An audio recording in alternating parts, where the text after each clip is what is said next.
Hello प्यारे साथियों, आपको पता होगा कि आपका कक्षा चल रहा है 10th एग्जाम के लिए। और 10th एग्जाम में आपको ये भी पता होगा कि 2026 में आप हिंदी के एग्जाम देने वाले हैं। तो इस तरह से टॉपर बनने की सपना को मैं पूरा करने आया हूँ आपके साथ। बहुत बहुत इजी तरीके से मैं इसे समझाने वाला हूँ। और ये मैं नहीं मानता। चैप्टर बहुत खूबसूरत है। 20 के दांत कहानी को हम समझाने जा रहे हैं, जहां पे मदन खोखा से संबंधित सारे क्वेश्चन को आप उम्दा तरीके से करने वाले हैं। तो लास्ट तक बने रहिएगा साथियों, क्योंकि ये 10 से 11 मिनट का मैं क्लास लूंगा और उसी क्लास से सारे क्वेश्चन को मैं सॉल्व कर दूंगा। आइए आते हैं, पाठ की शुरुआत करते हैं। अभी मजा आएगा ना भिड़ो। सबसे पहले आप देखेंगे यहाँ पे कि इस चैप्टर का नाम क्या है। तो सर 20 का दांत है। अगर आपसे पूछा जाए बताओ कि इसकी विधा क्या है, तो आपको बताना है कि सर इसकी जो विधा है ना, इसकी विधा का नाम है कहानी। आपसे पूछा जाए ना मेरे मित्रों कि बताओ इसकी विधा क्या है, तो आप क्या बताइएगा? इसकी विधा है कहानी। यानी 20 के दांत एक प्रकार का कहानी है। अब बताओ कि सर इस पाठ के लेखक कौन है? तो मेरे बच्चे, जब भी आपसे पूछा जाए इसके लेखक कौन है, तो आपको बताना है नलिन विलोचन शर्मा। अब मैं आपको ट्रिक देता हूँ कि याद कैसे करना है। देखो, याद ऐसे करना है कि जैसे 20 के दांत जैसे सांप किसी को काट लिया, 20 आ गया और 20 आया तो उसका शरीर नीला हो गया। जैसे सांप ने काटा, किसने काटा? सांप ने काटा। और सांप ने काटा तो उसका शरीर कैसा हो गया सर? नीला हो गया। और नीला पड़ गया इसका मतलब नलिन विलोचन शर्मा। नीला पड़ गया इसका मतलब नलिन विलोचन शर्मा। इनसे पूछा जाए कि आपका जन्म कब हुआ, तो ये बताएंगे 18 फरवरी 1916 को। यानी नलिन विलोचन शर्मा का जन्म कब हुआ, तो आप क्या बताएंगे? 18 फरवरी 1916 को। ये कहाँ हुआ था? तो पटना के बदरघाट में। कहा? ये हमारा है नलिन विलोचन शर्मा। ये हमारा कौन है? नलिन विलोचन शर्मा। तो इनका जन्म कहाँ हुआ था प्यारे बच्चों? इनका जन्म हुआ था सर पटना में। पटना में भी कहाँ? तो बदरघाट में। कहाँ मेरे प्यारे छात्रों? बदरघाट में। उसके बाद ये कब हुआ था इनका जन्म, तो आप बताएंगे 18 फरवरी को सर 1916 को। 18 फरवरी 1916 को। मेरे प्यारे बच्चों, आगे चलते हैं इस पाठ को लेकर के। कह रहे लेखक की प्रमुख रचना क्या है। यानी ये जो लेखक है हमारा नलिन विलोचन शर्मा, इनकी प्रमुख रचना कौन कौन सी है? तो एक है दृष्टिकोण, एक है साहित्य का इतिहास दर्शन, एक है मापदंड, एक है प्रेमचंद्र साहित्य तत्व, आलोचना इत्यादि इनके है। आलोचना से कई बार प्रश्न पूछ चुका है, इसलिए इसको बहुत याद रखेंगे आप। और साहित्य का इतिहास दर्शन से भी आ चुका है, दृष्टिकोण से भी आ चुका है। लेकिन बहुत इंपॉर्टेंट आपका ये वाला हो जाता है आलोचना। आपसे पूछा जाएगा कि बताओ आलोचना किसकी रचना है, तो आपको बताना है मेरे प्यारे छात्रों कि आलोचना जो रचना है ना सर, वो हमारे बहुत प्यारे लेखक नलिन विलोचन शर्मा जी का है। आइए, यह कहानी 20 के दांत कहानी तथा अन्य कहानी नामक ग्रंथ से लिया गया है।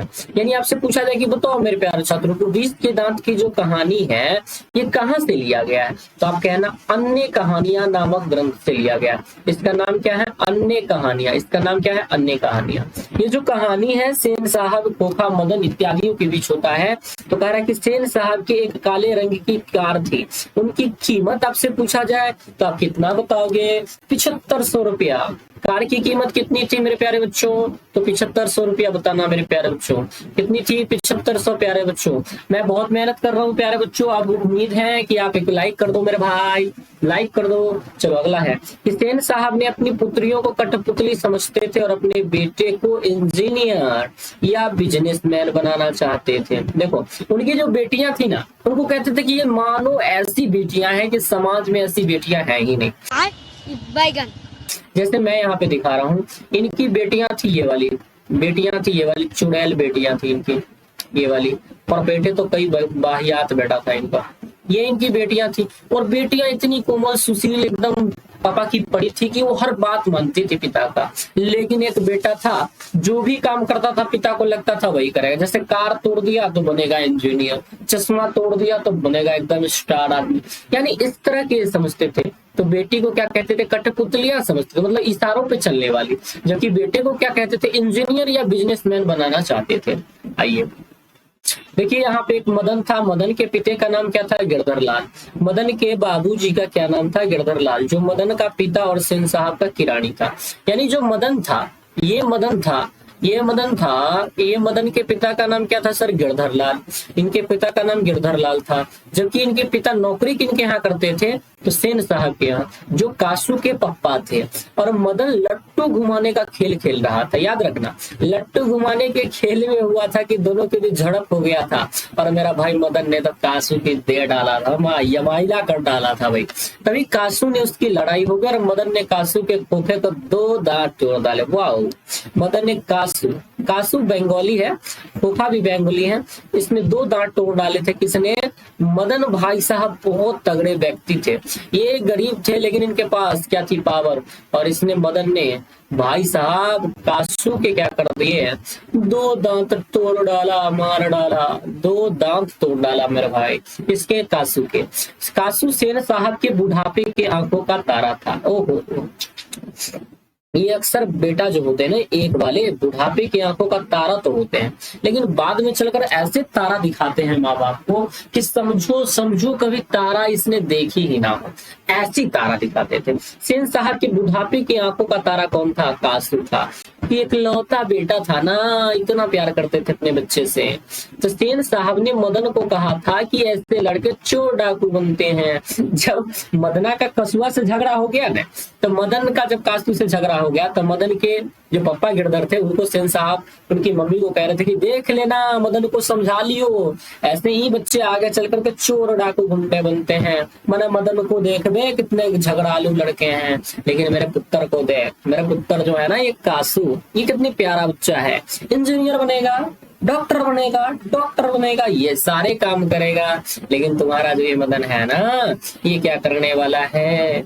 ये बनने वाला है चोर डाकू। क्योंकि अपनी जो घर होती है हमेशा सबके लिए खूबसूरत होती है।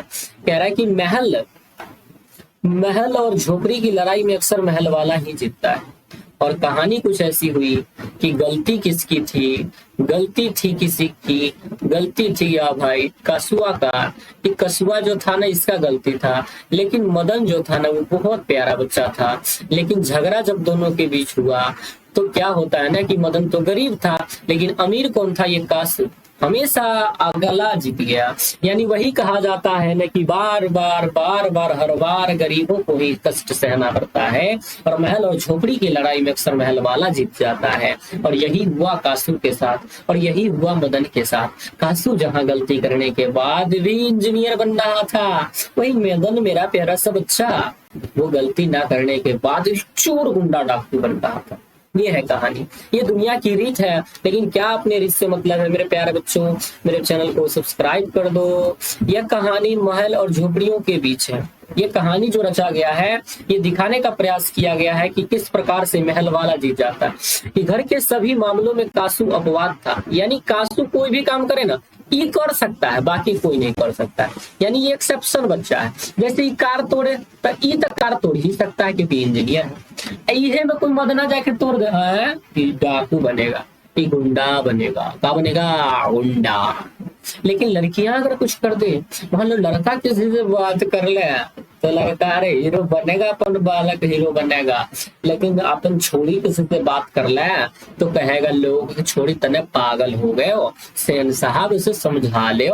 ये बात हो जाती है। सेन साहब की 5 पुत्रियां थी। ये बच्चों याद रखना, सेन साहब की कितनी पुत्री थी? Seema S, Rajni R, Lajo L, ओहो लाजो शेफाली एस, और आरती। आरती नाम तो भाई भूलोगे नहीं यार। और उसके बाद एक ड्राम का चर्चा चला, SRLSA, SS सरला, SAR। देखो ये सरला हो रहा है भाई, सरला हो रहा है। S को एक साथ लेना, सर SARLA, सरला जैसा कुछ लग रहा है। सेन साहब के परिवारों के पालन पोषण में किए जा रहे लिंग आधारित भेदभाव को अपने शब्दों में वर्णन करें। अब ये चलो क्वेश्चन को हम देखते हैं प्यारे बच्चों। क्वेश्चन के ऊपर चलते हैं क्योंकि अपने को चैप्टर भी तो समाप्त करने हैं ना। क्वेश्चन, सेन साहब के परिवार में, देखो सेन साहब के परिवार में बच्चों के पालन पोषण के लिए किए जा रहे लिंग आधारित भेदभावों को अपने शब्दों में वर्णन करें। उत्तर है, देखो उत्तर लिखना कि सेन साहब के घर में बच्चों के पालन पोषण में लिंग के अनुसार भेदभाव किया जा रहा था। यानी सेन साहब जहां लड़कियों के अलग व्यवहार कर रहे थे, वहीं लड़कों से अलग व्यवहार कर रहे थे। उनके लिए लड़कियां पढ़ने, खेलने और हंसने के लिए अलग अलग नियम बनाए गए थे, जबकि बेटे कासू के लिए अलग नियम था। यानी बेटवा के लिए कोई नियम नहीं था, जो कर दे वो अपवाद है। लेकिन बेटियां को कहना है घर से बाहर मत निकलना है, लड़कियां पर्दे में रहेंगी, लड़कियां ये नहीं पहनेंगी, लड़कियां वो नहीं पहनेंगी। अरे भाई हट बे, दुनिया बाहर आ गई है।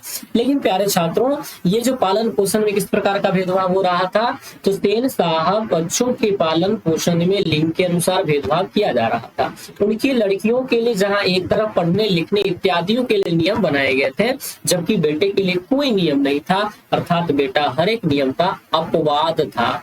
हो सकता है अपवाद ही पैदा हुआ, क्या पता उसका, एक्सेप्शंस। यानी क्या था वो बच्चा, एक्सेप्शंस था। आइए, खोखा किन मामलों में अपवाद था? अभी ये तो बताया कि खोखा किन मामलों में अपवाद था। देखो सेन साहब का बेटा कासू घर में बनाए गए नियमों के मामलों में अपवाद था। यानी हर नियम सबको पालन करना है, लेकिन जो नियम बना है ना, वो मने पुत्र के लिए लागू न हो बे, ये अपवाद हो बे। तो नियम के मामलों में अपवाद था। वो हमेशा अपने मन के अनुसार कार्य करता था और लड़कियों को ऐसी आजादी नहीं थी। यानी लड़का को जो मनाया वही कर रहा है, लेकिन लड़कियां चुप करना जाए, छोड़ी तू पागल हो गए, तेरे को ये नहीं करने का, मैंने कितने समझाया घर से निकलियो, ओढ़नी डाल के निकलियो, लेकिन बालक को ऐसे ना समझाते। अब लास्ट तक टिके रहना मेरे बच्चों, बस खत्म ही हो चुका है मेरा। ये मेरा प्यारा सा नंबर है, आप इसे कॉन्टेक्ट कर सकते हैं। आपको पीडीएफ चाहिए मैं दूंगा, आपको हर हेल्प चाहिए मैं दूंगा, और बहुत सारी चीज आप मेरे से पूछ सकते हैं। मेरा नंबर है 6207155596। बहुत प्यारा नंबर है। देखिए, सेन साहब दंपत्ति खोखा में कैसी संभावना देखते थे और उन संभावनाओं के लिए उन्होंने कैसे शिक्षा तय किया था। यानी सेन साहब दंपत्ति और दोनों पति पत्नी जो है खोखा में बहुत संभावना देखते थे और इसके अनुसार उन्होंने शिक्षा तय कर लिया था। एक बार क्या था कि सेन साहब ने क्या देखा कि खोखा जो था कार के साथ तोड़ पार कर रहा है, तो सेन साहब ने कहा कि पक्का ये आगे चल करके क्या बनेगा, बिजनेसमैन बनेगा या फिर इंजीनियर बनेगा। सेन साहब और उनकी पत्नी खोखा को इंजीनियर बिजनेसमैन बनाना चाहते थे। इसके लिए सेन साहब ने अपने बेटे को स्कूल न भेजकर घर पर ही शिक्षा देने के लिए तय कर दिया था। ये तो ठीक ही बात है, लेकिन उसको इस तरह की संभावना खोजना बहुत गलत बात था कि सेना ने अपने सिद्धांतों को बदल लिया था उनके काले करतूतों को देख करके। ये मेरा प्यारा नंबर है, इस पे आप कॉन्टेक्ट मेरा कर सकते हैं। लेखक की दृष्टि में सच्चे भारत के दर्शन कहाँ हो सकते हैं? ये तो खैर अगला चैप्टर से आ गया, मैं इसको इधर थोड़ा करता हूँ, आपको और क्वेश्चन हो सकता है मिल जाए। देखो ये हमारा था सेन साहब के बारे में, तो ये सेन साहब के बारे में हमने पूरा चीज बता दिया आपको। ये सेन साहब के बारे में मैंने पूरा चीज आपको बता दिया, लेकिन चौथे नंबर क्वेश्चन मेरा यहाँ से स्टार्ट होता है। देखो चौथा नंबर क्वेश्चन जो है मेरा यहाँ से स्टार्ट होता है। अब आपको हो जावे, देखो ये व्यू मोड में मैंने गया और व्यू मोड में मैंने कर दिया फुल स्क्रीन, और फुल स्क्रीन करने से मेरा क्या हो गया इस तरह से, और इसको मैं करूंगा टाइट और यहाँ पे लगाऊंगा मैं ये पीडीएफ और फिर पढ़ाऊंगा। देखो मदन और ड्राइवर के बीच, यहाँ पे क्वेश्चन है कि मदन और ड्राइवर के बीच विवाद के द्वारा कहानीकार क्या बताना चाहते हैं कि मदन और ड्राइवर के बीच जब झगड़ा हुआ था ना, तो ड्राइवर जो था, मदन और ड्राइवर के बीच विवाद के द्वारा कहानीकार यह बताना चाहते हैं कि महल वाले कभी नहीं चाहते कि झोपड़ी वाले उनके बच्चों की कीमत के सामने आसपास बिगड़ जाए। यानी महल वाले कभी भी नहीं चाहते हैं कि जो भी कीमती वस्तु है या जो भी हमारा प्यारा प्यारा सामान है उसके सामने कभी भी गरीब का बच्चा ना भटके, गरीब की नजर उस पे ना पड़े, क्योंकि गरीब जो है ना वो अमीर करे तो वही न रासलीला और हम करूं तो कैरेक्टर ढीला। लेकिन कोई नहीं बच्चे, हम और आप दोनों गरीब हैं, और हम और आप दोनों गरीब हैं तो फिर समझ रहे हैं ना कैसे होगा। बहुत प्यारा छात्र, मेहनत करना पड़ेगा आपको। आइए, कासू और मदन के बीच झगड़े का क्या कारण था? कासू और मदन के बीच झगड़े का कारण था, इस प्रसंग के द्वारा लेखक क्या दिखाना चाहते हैं? तो कासू और मदन के बीच झगड़े का कारण लट्टू घुमाने का खेल था। यानी कसूआ चाह रहा था लट्टू घुमाए, हम मदन चाह रहा था कि तू ना हमरा जरे खेला, तू हमरा मार लो रहा। तो इस प्रयोग के द्वारा लेखक यह बताना चाहते हैं कि झोपड़ी वाले लोग भी अपने अपमान का बदला ले सकते हैं, जैसे मदन ने कासू के 2 दांत तोड़ डाले थे। यानी गरीबों को ना सताइए, जाकी माटी हार। यानी गरीब को जब आप सताते रहोगे तो ये मत सोचो कि वो आपसे बदला नहीं लेगा, वो आपसे बदला ले लेगा। और यही कारण था कि कसुआ को 2 दांत तोड़ दिया था मदनवा। तो आपकी दृष्टि में 20 की दांत कहानी का नायक कौन है? नायक मतलब हीरो कौन है? तो देखो मेरी दृष्टि में कहानी का नायक मदन है, क्योंकि वो महल वाले सेन साहब के बिना डरे ड्राइवर से लड़ रहा था और बेटे को 2 दांत तोड़ डाले थे। और ड्राइवर भाई तोड़ने उड़ने वाला ही तो हीरो होता है। देखो कासू का चरित्र चित्रण करना है तो ये आपको थोड़ा सा और एक्स्ट्रा लिखना पड़ेगा, लेकिन मैं इसका मेन पॉइंट बताता हूँ क्योंकि शॉर्ट करना है। कासू सेन साहब के बुढ़ापे की आंखों का तारा था। सेन साहब उसे इंजीनियर बिजनेसमैन बनाना चाहते थे। कासू अपने पिता के द्वारा बनाए गए सभी मामलों में अब्बा था। घर के लाड़ प्यार ने उसे बिगाड़ दिया था। वो बिना डरे किसी के ऊपर हाथ चला देता था। मैंने इतना बात बता दिया। देखो कासू सेन साहब के बुढ़ापे का आंखों का तारा था, क्योंकि वो सेन साहब के एकलौता बेटा था। कासू जो था वो घर के नियमों का अपवाद था। घर में जो नियम बनाए गए थे वो सभी पर तो लागू होते थे, लेकिन हमारे कासू के ऊपर लागू नहीं होते थे। घर के लाड़ प्यार ने कासू को एकदम जिद्दी बना दिया था। घर के लाड़ प्यार ने कासू को क्या बना दिया था? तो कासू को बना दिया था जिद्दी, और जिद्दी के साथ साथ और क्या बना दिया था? उसे बिगाड़ दिया था। वो जब मन चाहे किसी के ऊपर हाथ चला देता था। उसके बाद सेन साहब का चरित्र चित्रण करिए। सेन साहब कैसे विचार के थे उनके बारे में बता। तो सेन साहब 20 के दांत कहानी का एक पात्र है। सेन साहब की 5 पुत्रियां और एक बेटे थे। वे अपने बच्चों के लिए अलग अलग नियम बनाए थे। वो अपने बेटों को बुढ़ापे का सहारा मानते थे और देखते थे, लेकिन उनका ये स्टीरियोटाइप है कि बच्चे को ऐसा करना वैसा करना, इस पे आप कर सकते हैं। तो मदन का चित्र चित्रण करना है तो मदन 20 के दांत कहानी का एक पात्र है। कहानी का एक पात्र सब है। यह एक कहानी का नायक भी है। मदन बिना डरे सेन साहब के ड्राइवर का विरोध करता और जो कि कासू उसके साथ गली में खेलने आता तो मदन उसकी लड़ाई कर 2 दांत तोड़ देता है। यानी आप ये समझ लीजिए कि जो ईमानदार व्यक्ति होते हैं ना, जो गरीब होते हैं ना, वो विरोध करना जानते हैं यार। वो कितना दिन सहन करेंगे, तो विरोध करता था और अंतिम में वो उससे रहा नहीं गया तो 2 दांत टोल डाला भाई, टोल डाला। देखो गिरधर लाल का चरित्र चित्रण करें तो गिरधर लाल क्या थे वो तो आपको पता ही होगा। ये कहानी का एक पात्र है। सब में स्क्रैच होकर यह सेन साहब ड्राइवर किरानी और मदन का पिता है। मदन के द्वारा सेन साहब के बेटे के लड़ाई करने पर गिरधर ने काम से निकाल दिया जाता है और बेटे को बाद में शिक्षा देते हैं कि तुमने जो किया वो कोई गलत नहीं किया। मैं भी होता तुम्हारे साथ तो यही करता, लेकिन क्या है कि हम गरीब हैं, हमें थोड़ा दब के रहना पड़ता है। मेरे प्यारे छात्रों, ये हमारा एमसीक्यू पूरा क्वेश्चन आंसर पूरा हर चीज हमने समझा दिया है आपको। अब उम्मीद है कि मैं आपके इसके लिए क्या करूंगा, पीडीएफ मैं अब इसका एमसीक्यू आपको करवा दूंगा। एमसीक्यू जैसे ही करवा दूंगा आप इसको बहुत आसानी से कर सकते हो। वही है ना, थोड़ी सी मुझे सपोर्ट कर दो मेरे प्यारे बच्चों। आओ, थैंक यू, लव यू। मिलते हैं फिर नए वीडियोज के साथ।